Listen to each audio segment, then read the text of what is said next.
지금까지는 이제 그 조직에서 일어나는 이제 정치에 좀 살펴봤는데요. 이런 행동의 원인과 좀 결과에 대해서도 한번 살펴보도록 하겠습니다.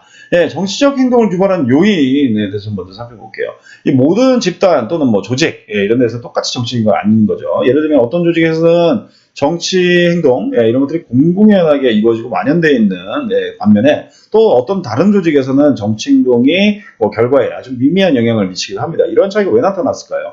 이 최근의 연구를 좀 살펴보면은 정치적 행동을 유발시키는 많은 요인들을 좀 밝혀냈습니다. 어떤 요인들은 조직 구성원들이 가지고 있는 독특한 자질로부터 유발되는 개인적 특성과 관련되는 것이고, 또 다른 요인들은 조직의 문화나 어떤 내부 환경에, 예, 관련된 것이라고 볼 수 있겠습니다. 예, 보시는 이제 화면은 이제 어떻게 개인적 요인과 조직적 요인이, 예, 정치적 행동을 증가를 시키고, 또 조직의 구성원과 집단에게 어떤 호의적인 결과, 보상 증가라든지 처벌 회피, 예, 이런 것들을 제공할 수 있는지를, 예, 보여주고 있습니다. 예, 첫 번째가 이제 개인적 요인인데, 예, 연구자들이 이제 그 성격 특성, 뭐 욕구 등과 같이 이런 개인적 요인들을 갖다가 정치적 행동과 관련되어 있음을 밝혀냈어요. 그래서 성격 특성 관점에서 봤을 때 자기 감시를 좀 잘하고, 또 통제 위치가 내부에 있고, 예, 외부가 아닌 내부에 있고, 또 높은 권력 욕구를 가진 구성원이 정치적으로 행동하는 것으로 나타났습니다. 이 자기 감시를 잘하는 사람은 이제 잘하지 못하는 사람보다 어떤 이제 사회적 간섭, 예, 이것들에 좀 민감하고요. 또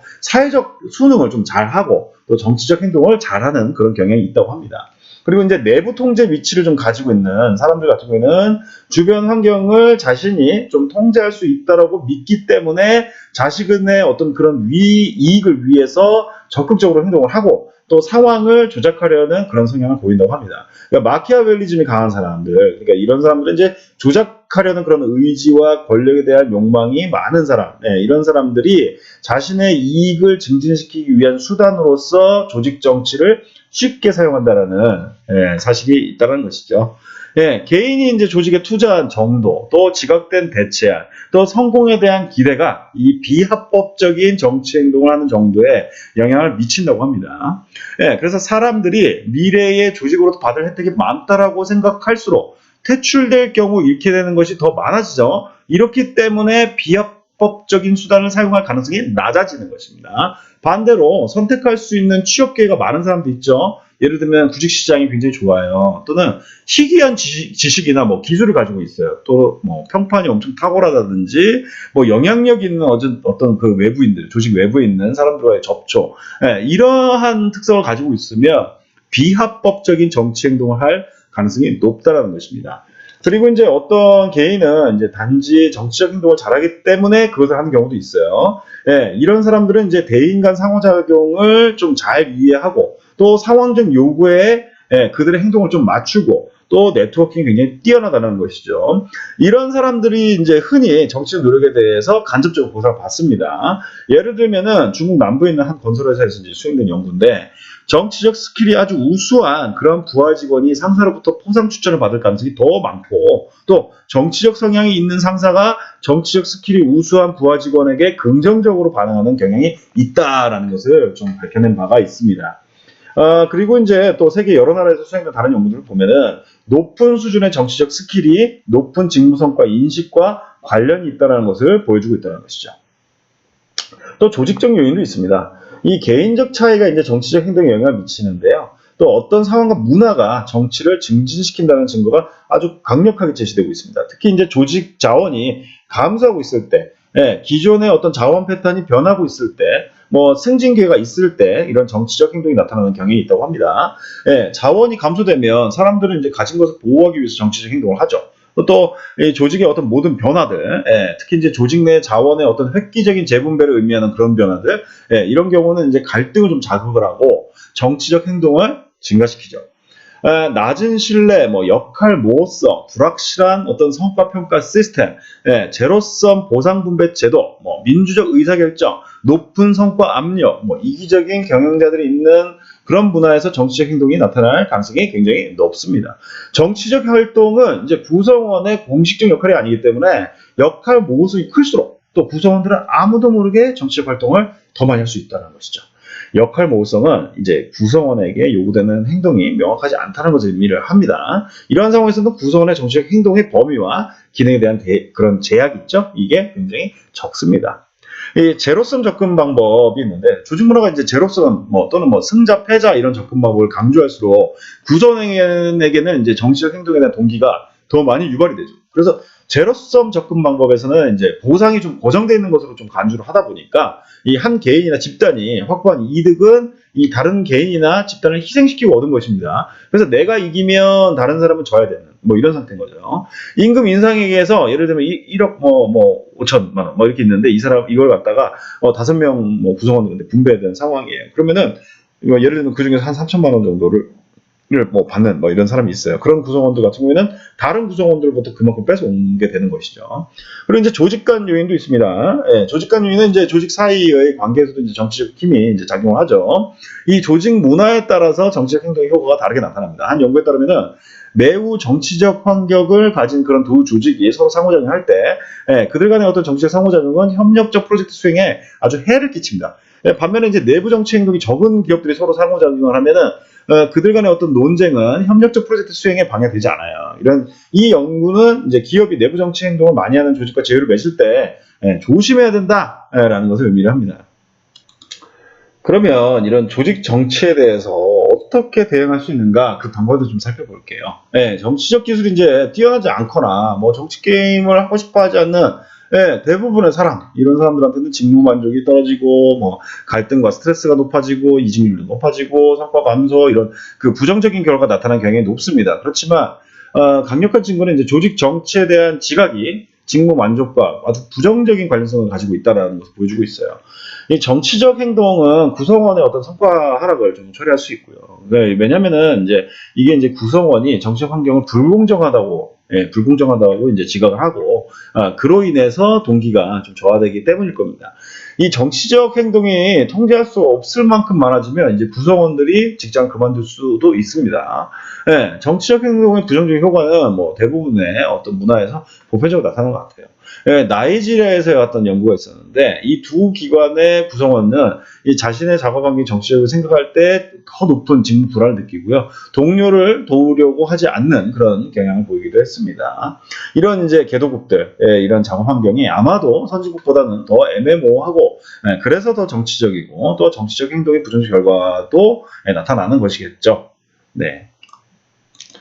그래서 정치적 행동의 효과를 좀 고려할 때 명심해야 될 것이 몇 가지가 있는데, 이 조직 정치와 성과의 관계는 이제 개인이 조직 정치의 방법과 이유에 대해서 이해하고 있는 정도에 의해서 조절되는 것으로 나타났습니다. 그냥 연구자들이 좀 지적한 바를 따르면 누가 의사결정에 대한 책임을 가지고 있고 또 그들이 왜 의사결정자로 선택이 되었는지를 명확하게 이해하고 있는 사람이 조직의 의사결정을 이해하지 못하고 있는 사람들보다 그들이 어떻게 그리고 왜 그렇게 행동을 했는지를 더 잘 이해한다는 것이죠. 정치를 잘하고 이에 대한 이해가 높은 사람은 이제 정치적 행동을 기회로 보기 때문에 성과가 좀 증가하는 경향이 있습니다. 그렇지만 구성원의 이해도가 좀 낮은 경우도 있죠. 그런 경우에는 이제 조직 정치를 좀 위협으로 간주하는 그런 경향이 굉장히 높고요. 그럴 가능성이 높고 또 이로 인해서 조직 정치는 결국 직무 성과에 부정적인 영향을 미친다는 것입니다. 그리고 이제 그 조직에서 어떤 정치적 행동 이런 것들은 윤리적 어떤 리더십의 효과를 좀 조절하는데요. 연구에 따르면 남성 직원은 윤리적 리더십에 더 좀 즉각적으로 좀 대응을 하고 또 정치적 행동과 윤리적 리더십 수준이 모두 높을 때 가장 많은 시민 행동을 보여준다고 합니다. 반대로 여성 직원은 좀 윤리적이고 비정치적인 환경에서 시민 행동을 가장 많이 하는 그런 경향을 보인다고 합니다. 구성원은 이제 그 조직 정치를 좀 위협으로 간주할 때 흔히 이제 방어 행동을 하게 됩니다. 그래서 이게 이제 스스로를 좀 보호하는 거죠. 비난 또는 그런 변화 이런 것도 피하고 하기 위해서 이제 그런 반응하는 그런 행동인데, 단기적으로 볼 때 이제 구성원은 방어 행동이 그 자신의 어떤 개인적 이익을 보호해준다고 생각할 수 있는데, 장기적으로는 이제 방어 행동이 오히려 이제 악화시키는 그런 경향을 좀 보여주고 있습니다. 그래서 이제 계속 방어 행동을 한 사람들은 결국 방어 행동만이 그들이 할 수 있는 이제 유일한 행동 방법이라는 것을 이제 알게 되고요. 그때가 되면은 이제 결국 동료, 상사, 부하 직원, 이제 고객들의 신뢰, 자원을 잃어버리게 되죠. 그래서 이제 방어 행동들을 좀 살펴보면요, 이제 회피 행동, 비난 비난 회피, 그리고 변화 회피 이렇게 있는데요. 회피 행동 이제 원칙을 고수하는 게 있습니다. 그래서 이제 뭐 어떤 일에 대해서 이제 뭐 자신의 어떤 책임을 엄격히 해석하는 거죠. 뭐 규칙에 따르면 이게 뭐 우리가 따라야 되는 방법이다. 이런 식으로 이제 원칙을 고수하는 거고 있고요. 또 책임을 정하는 방법도 있습니다. 뭐 과업이나 의사결정의 어떤 실행 책임을 갖다가 자기 안 하는 거죠. 이런 사람 되게 조직이 많아요. 다른 사람한테 전가해 버리는 거죠. 또 모른 척하는 거죠. 그냥 거짓으로 그냥 모른 척하는. 예, 그러나 할 수 없는 것처럼 막 이렇게 하는 거죠. 그러면서 내가 좀 이거 아닌 것 같아 싶은 그런 과업들을 피해버리는 이런 행동도 있고요. 또 잡아들이기도 있습니다. 수행하는 과업을 그냥 막 지연시키는 거예요. 특히 리더들 중에 이런 리더들을 만나면 실무자들 미쳐버리는 거죠. 끝까지 의사결정 안 해주고 막 이런 경우도 많습니다. 그리고 둘러대기도 있습니다. 뭐 개인적으로는 거의 뭐 아무것도 하지 않았지만 공개적으로는 뭔가 한 것처럼 둘러대는 거죠. 이런 행동들도 많이 하고 있습니다.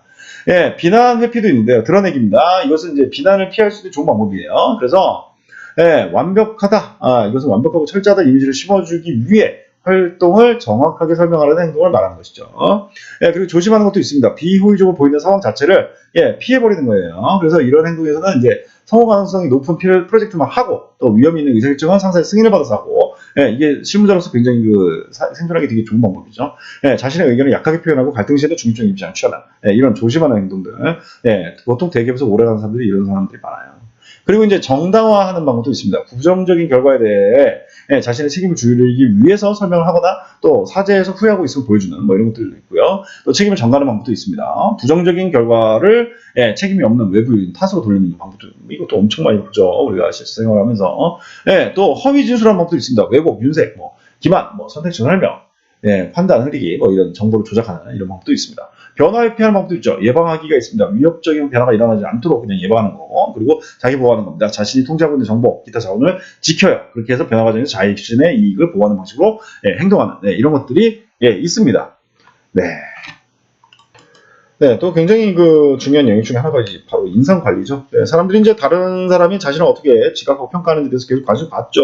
그래서 뭐 예를 들면은 뭐 저쪽 북미 쪽 사람들 같은 경우는 뭐 우리나라도 마찬가지지만 뭐 다이어트, 뭐 피트니스 센터, 뭐 화장품, 성형수술 뭐 이런데 엄청나게 많은 돈을 쓰고 있습니다. 그렇게 함으로써 다른 사람한테 아주 매력적으로 보이려고 하는 것이죠. 그래서 조직에서 다른 사람들한테 긍정적으로 지각되는 여러 가지 지각되는 거 이런 것들은 굉장히 이점이 많습니다. 예를 들면 인상관리는 회사에 취직을 하는데도 굉장히 도움이 많이 되고 또 입사한 후에도 호의적인 평가를 받고 높은 뭐 임금 인상이라든지 빠른 승진을 얻어내는데도 굉장히 많은 기여를 할 수가 있습니다. 그래서 개인이 좀 인상을 통제하려고 좀 시도하는 이러한 과정을 갖다가 우리는 인상관리라고 합니다. 그래서 여기에는 또 여러 가지 예가 있어요. 인상관리 이런 기법의 효과성을 검증한 대부분 연구들을 보면은 인상관리를 두 가지 결과 보고 있습니다. 인터뷰 성공 그리고 성과 평가 이런 것들 좀 연구를 했는데요. 먼저 좀 인상관리 기법에 대해서 먼저 살펴보도록 하겠습니다.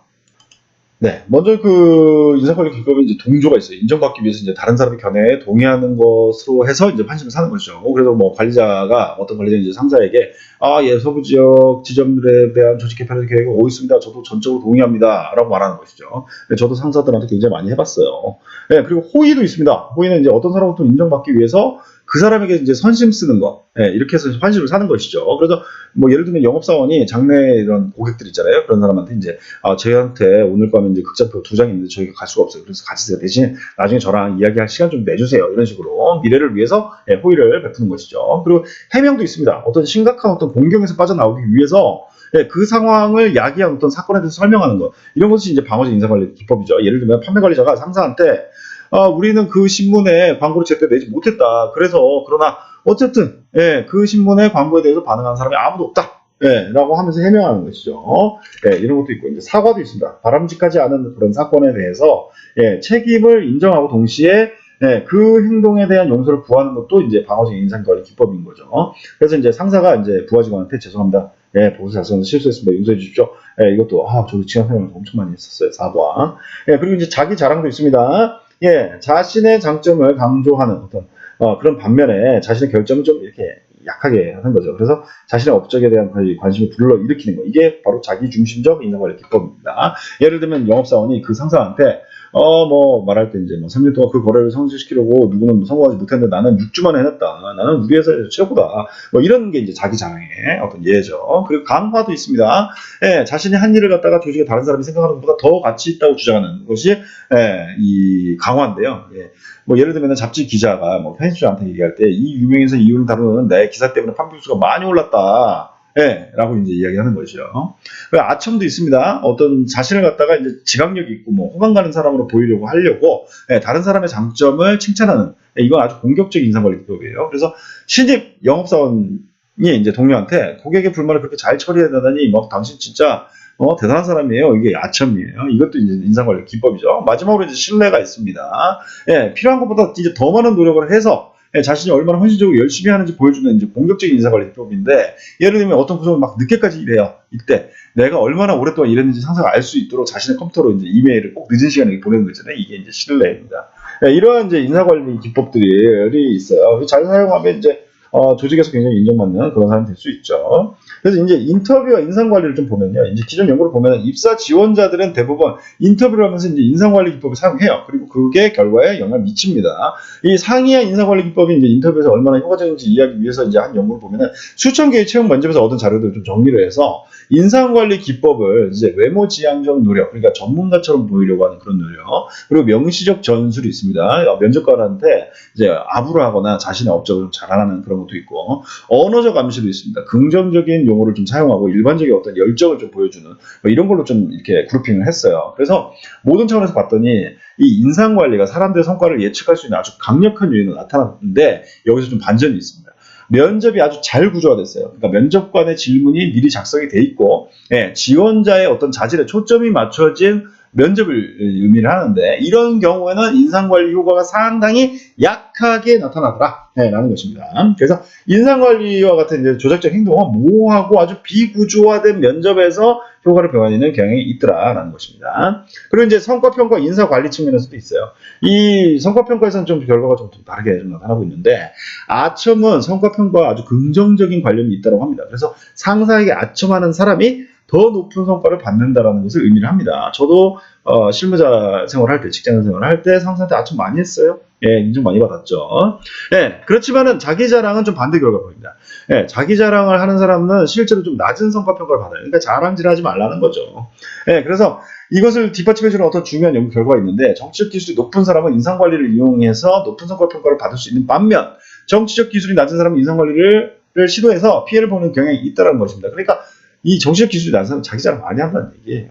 그래서 또 다른 연구를 보면 760개 이사회를 조사했는데, 이 현재 어떤 이사회 구성원에게 아첨하는 사람들 있죠? 이사들의 어떤 의견에 동의하고 같은 뜻으로 견해를 가졌다는 것들을 암시하고 막 그 이사들을 막 칭찬하고 이런 사람들이 이사회에 계속 남아있을 가능성이 높다라는 사실을 발견했습니다. 또 다른 연구에서 보면은 인턴들이 높은 수준의 정치적 스킬을 가지고 있지 않는 한 상사에게 아부하는 인턴은 항상 환영받지는 못하더라. 그러니까 이것도 기술이 굉장히 중요하다는 거예요. 그래서 정치적 스킬을 가진 인턴들이 아첨을 하면 상사로부터 호감을 많이 얻고 높은 성과 평가를 받더라 라는 것이었습니다.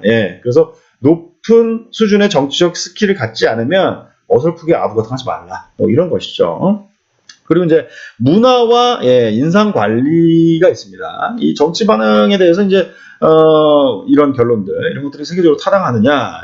예를 들면 이스라엘 사람이 미국 사람과 이제 동일한 방법으로 조직 정치에 대해서 반응을 할 것이냐, 라는 질문. 그래서 답을 해본다는 것이죠. 이에 대해서 이런 결론을 보면은, 이런 연구 결과들을 보면 이제 북미에서 수행된 결과들이 많다는 것이죠. 또 다른 나라에서 포함된 그런 연구들을 결론을 보면은 좀 다르다라는 것을 볼 수 있습니다. 예를 들면, 미국 문화하고 이제 중국 문화의 어떤 경영자들 대상으로 해서 한 연구를 봤더니, 중국 문화의 경영자들보다 미국 문화의 경영자들 같은 경우에는 자문, 영감, 이런 것들을 통한 그런 호소와 같은 게 부드러운 설득이 더 효과적인 방법이라고 이제 미국 쪽에 있는 경영자들은 평가를 했어요. 이런 연구 결과들은 이제 개인주의적 그런 국가들이 국가하고 이제 집단주의적 국가의 인사관리 기법이 효과성이 좀 다르다는 걸 좀 시사하는 것이죠. 그래서 다른 연구에 또 따르면 이제 효과적인 미국 리더들 같은 경우는 집단 구성원의 어떤 개인적 목표하고 또 그들의 업무에 초점을 맞춤으로써 이제 영향을 획득할 수 있다라고 보는 반면 또 영향력 있는 어떤 동아시아 리더들 같은 경우는 집단 구성원들과 사이에 어떤 관계와 그리고 리더 주변에 있는 사람들의 요구 충족에 초점을 맞추고 있다고 합니다. 그래서 이 부분에 대해서도 굉장히 많은 연구가 필요하다라고 보고 있습니다.